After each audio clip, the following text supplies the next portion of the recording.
Friends, విమానానికి ఘోర ప్రమాదం, 170 మంది ప్రాణాలు గాల్లో. ఈ విషయాన్ని తెలుసుకునే ముందు వీడియో అయితే మీరు కంప్లీట్గా చూడండి. అప్పుడు మీకు కంప్లీట్ ఇన్ఫర్మేషన్ ఏంటో అర్థమవుతుంది. అదేవిధంగా చాలామంది వీడియో చూస్తున్నారు కానీ సబ్స్క్రైబ్ చేసుకోవడం మాత్రం మర్చిపోతున్నారు. దయచేసి సబ్స్క్రైబ్ చేసుకోండి. సబ్స్క్రైబ్ చేసుకోవడం వల్ల నేను చేసే ప్రతి ఒక్క అప్డేట్ మీరు ముందుగానే పొందగలుగుతారు. అదేవిధంగా చాలామంది లైక్ చేయడం మర్చిపోతున్నారు. దయచేసి లైక్ చేయండి. లైక్ చేయడం వల్ల ఈ ఇన్ఫర్మేషన్ అనేది మనం చాలామందికి రీచ్ చేసిన వాళ్ళు అవుతాం. ఇంక లేట్ చేయకుండా వీడియోలోకి వెళ్ళిపోతాం. ఫ్రెండ్స్, ఇటీవల తరచూ విమానాల ప్రమాదాలు చోటు చేసుకుంటున్నాయి. డోర్లు ఊడిపోవడం, ఇంజిన్లో సాంకేతిక లోపం, ఇలా ఎక్కడో అక్కడ ఏదో ఒక ప్రమాదం చోటు చేసుకుంటున్న సంఘటన నెట్టింట చూస్తున్నాం.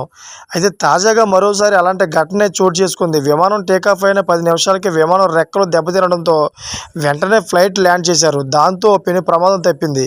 అయితే ఒడిశా రాజధాని భువనేశ్వర్ నుంచి 170 మంది ప్రయాణికులతో బుధవారం మధ్యాహ్నం 1:45 విస్తార ఎయిర్లైన్స్కు చెందిన విమానం ఢిల్లీకి బయలుదేరింది. అయితే విమానం టేకాఫ్ అయిన 10 నిమిషాలకే ప్రమాదానికి గురైంది.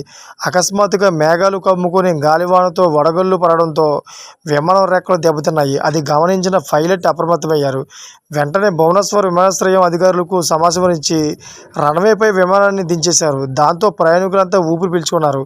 పైలట్ సమస్ఫూర్తితో పెను ప్రమాదం తప్పిందన్నారు. అయితే విమానాశ్రయం సంచాలకుడు ప్రసన్న ప్రధాన్ ప్రయాణికులను విస్తార సంస్థకు చెందిన మరో విమానంలో ఢిల్లీ పంపించి ఏర్పాటు చేసినట్టు తెలిపారు. ఫ్రెండ్స్, చూసారు కదా, ఇటువంటి లేటెస్ట్ అప్డేట్స్ కోసం నా ఛానల్ సబ్స్క్రైబ్ చేసుకోండి. అదేవిధంగా గంట పైన లాలో పెట్టుకోండి. నేను చేసే ప్రతి ఒక్క అప్డేట్ మీరు ముందుగానే పొందగలుగుతారు.